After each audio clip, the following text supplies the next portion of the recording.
Okay, today I was not going to film. I was just going to come out and do some photography just for my mental health and just to relax.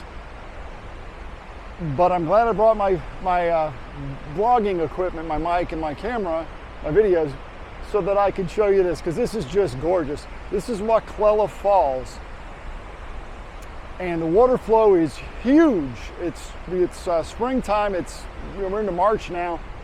And there's a little bit of snow left, but the flow is amazing. And hopefully I'll be able to find some compositions. The problem is going to be today is there's so much wood, dead trees that have been just thrown into the stream and over the falls because of all the storms that we had. We had a big snowstorm, a lot of wind, hurricane gust winds came through the gorge that just wiped out, and landslides. As a matter of fact, even getting down the trail was sketchy in a couple of spots. So hopefully I'll be able to find some compositions, but it's just too beautiful, at least not to share this great location.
So if you watch my last video on the 5 steps to shoot a waterfall, I'll link to it somewhere up here.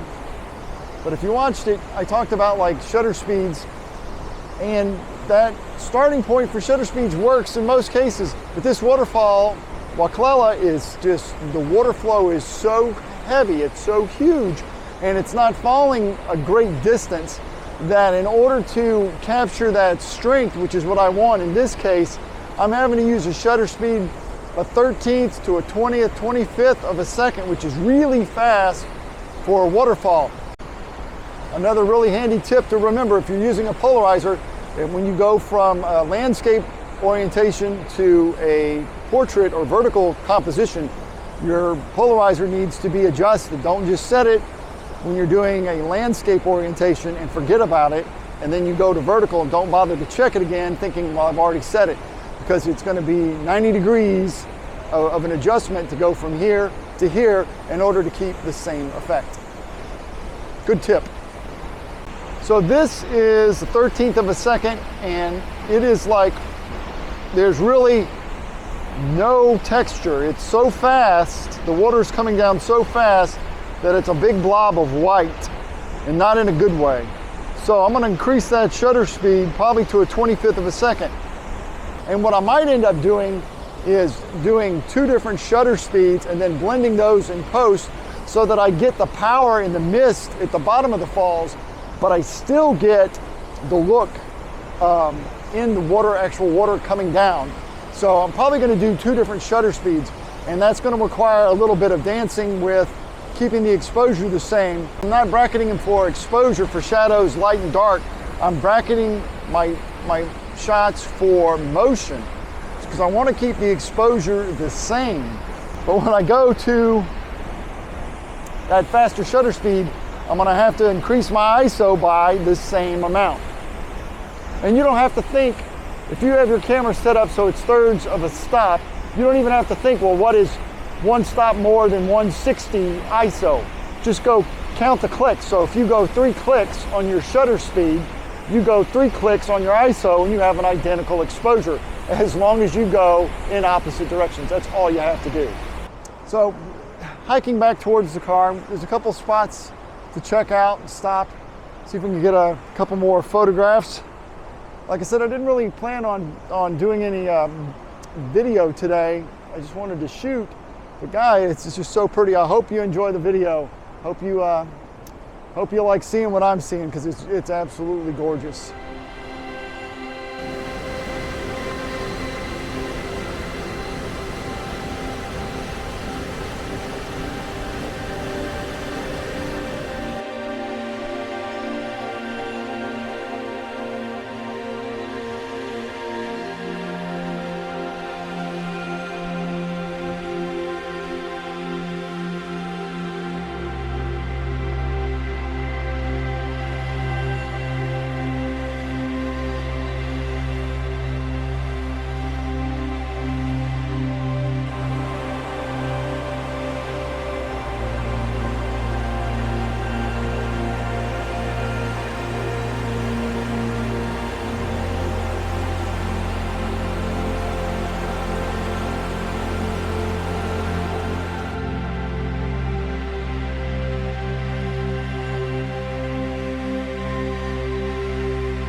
Appreciate you watching my videos.